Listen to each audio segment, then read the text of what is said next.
Bismillahirrahmanirrahim.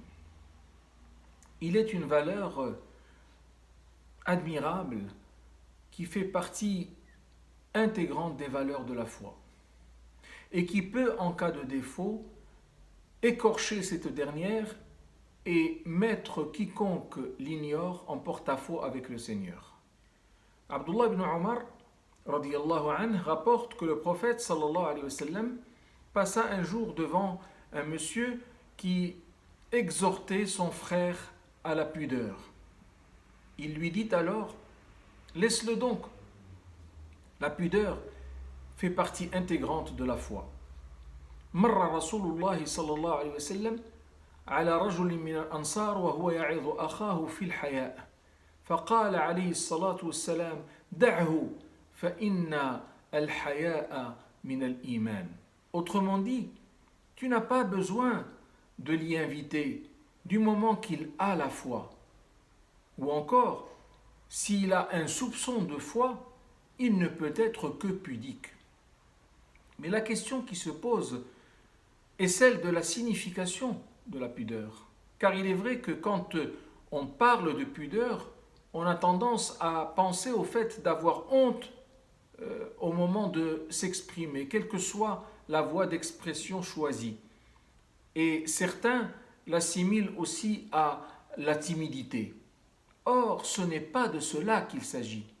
C'est de la pudeur à l'égard du Seigneur que nous parlons. Le prophète sallallahu alayhi wa sallam en donna la définition lorsqu'il dit dans un hadith authentique: Al-istihya'u min Allahi haqqa al-haya' an tahfada al-ra'sa wa ma wa'a wa tahfada al-batna wa ma hawa wa tatadhakkara al-mawta wal-bila wa man arada al-akhirata taraka zinata ad-dunya. Ce qui veut dire être réellement pudique à l'égard d'Allah, c'est de préserver ses 5 sens et également sa consommation.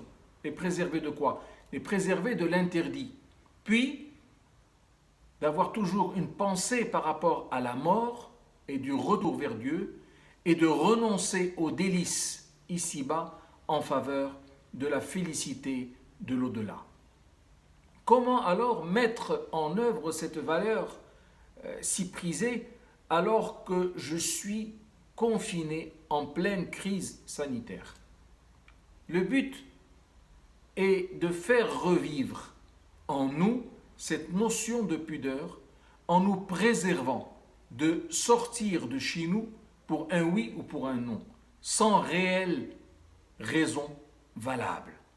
Hier, j'ai reçu le coup de fil d'un monsieur que j'estime énormément.